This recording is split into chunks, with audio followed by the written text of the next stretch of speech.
Eligió a su nieto Gianni como su heredero luego que el padre del niño muriera en 1935. El joven Gianni creció viajando entre su finca de campo y su casa de ciudad, rodeado de lujos y bajo la mirada vigilante de su abuelo.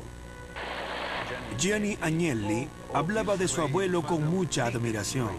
Creo que era la persona más importante en su vida. Ni siquiera el severo Giovanni podía pasar por alto la vitalidad del joven y sus 6 hermanos. A todos los Agnelli les gustaba bromear. Eran niños que crecían con privilegios y lo sabían.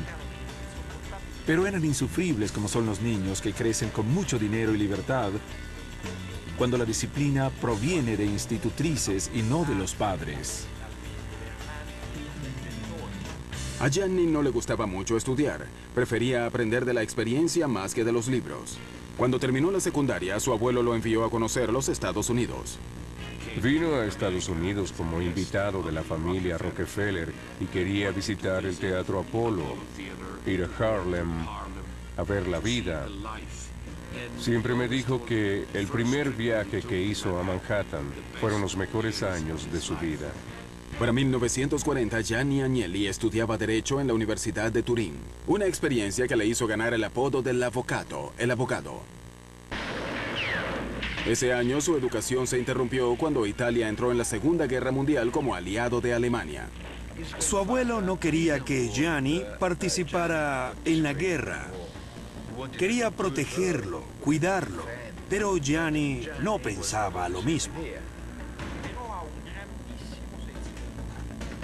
Tenía un gran sentido del deber, por eso decidió ir a la guerra como cualquier joven de su edad.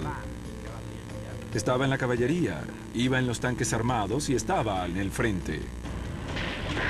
Mientras la guerra recrudecía, Fiat abastecía a los ejércitos fascistas con camiones, ametralladoras, aviones y ambulancias. Las bombas aliadas afectaron las fábricas de Fiat. En 1943, Italia se rindió en el norte de África y el gobierno de Mussolini se vino abajo. Giovanni ofreció su ayuda a los aliados. Colaboraron con la inteligencia. Agnelli les pedía que no bombardearan sus fábricas cuando atacaban objetivos en Turín. Estaban en una situación en que jugaban para los dos equipos, así que no importaba cuál fuera el resultado, ellos siempre estaban en una posición fuerte. El fin de la guerra en 1945 prometía una vuelta a la normalidad. Pero para sorpresa de los Agnelli, el gobierno de posguerra italiano obligó a Giovanni a dejar la Fiat por sus vínculos con Mussolini. Giovanni Agnelli subió a las colinas y vio desde lo alto Mirafiori, la fábrica Fiat a la cual ya no podía ir. Pensaba en que él la había construido y ahora no podía ir a ella. A finales de 1945, murió básicamente de tristeza. Para la Fiat era una crisis nueva y sin precedentes. ¿Quién debía dirigir la Fiat? Gianni era demasiado joven, tenía 24 años. No tenía experiencia en los negocios y no podía dirigir a una compañía grande como la Fiat. Así que solo quedaba una opción para Fiat. Y esa opción era Vittorio Valletta. Vittorio Valletta, quien había sido directivo bajo la presidencia de Giovanni, ahora se encargaría de dirigir la compañía. A pocos años después de la guerra, la participación de Fiat en el mercado automotriz italiano estaba cerca del 90%. Es decir, eran más poderosos en el negocio automotriz italiano que la General Motors en Estados Unidos. Con Valletta firme al mando de Fiat, a Gianni no le quedó más que seguir el consejo de su abuelo. Él le dijo en 1945 que las cosas habían sido tan difíciles y terribles en la Segunda Guerra Mundial, que ahora que había terminado, Gianni debía disfrutar y divertirse. Y le dejó una mesada de $1 millón al año. Gianni tomó al pie de la letra lo que le dijo su abuelo y apostaba hasta el amanecer en Monte Carlo. Navegaba en yates y se la pasaba en fiestas de ricos y famosos. Sus amigos eran los legendarios galanes de los años 50 y 60, Ali Khan, Porfirio Rubi Rubirosa, Errol Flynn y el príncipe Rainier de Mónaco. A su lado y en su cama estaban las mujeres más bellas del mundo. Se acostó con Anita Ekberg, una de las diosas sexuales de los 50 y 60. Una compañera cercana fue Pamela Digby Churchill, una joven divorciada. Fue la nuera de Winston Churchill. Se había casado con su hijo y tuvieron un niño, el nieto del viejo Churchill. Era una mujer muy inteligente con un gran sentido de relaciones sociales. Los contactos de Pamela, su elegancia y sus opiniones políticas impresionaron a Gianni Agnelli. Ella le presentó la alta sociedad europea y francesa. Podríamos decir que Pamela Digby completó la extraña educación del joven Gianni. Se dice que el romance terminó luego de una pelea en 1952, de la cual Agnelli salió furioso en su Ferrari, chocó y se fracturó la pierna en 6 lugares.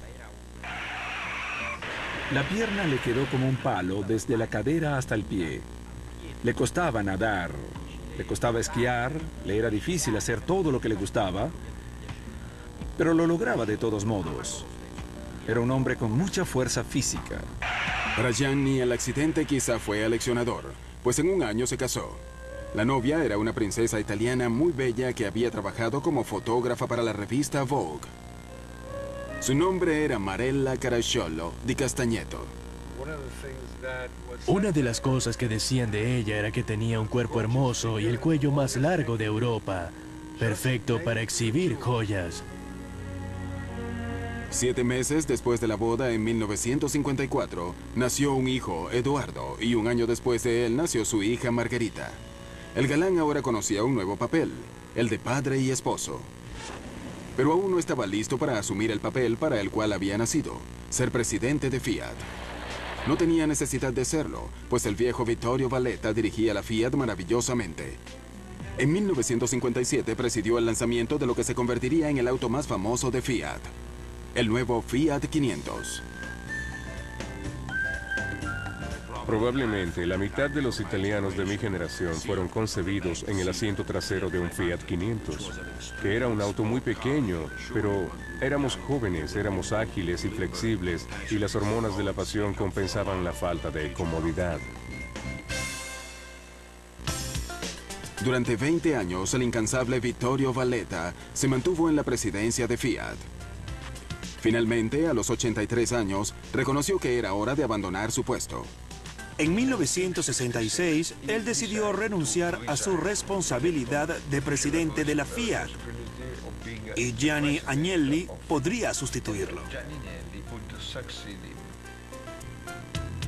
Cuando Agnelli se paró frente a los accionistas de Fiat y anunció su decisión de asumir el cargo de presidente el 30 de abril de 1966, todos, incluso quizá el mismo Gianni, debían preguntarse si el encantador galán tenía lo necesario para dirigir la mayor empresa de Italia.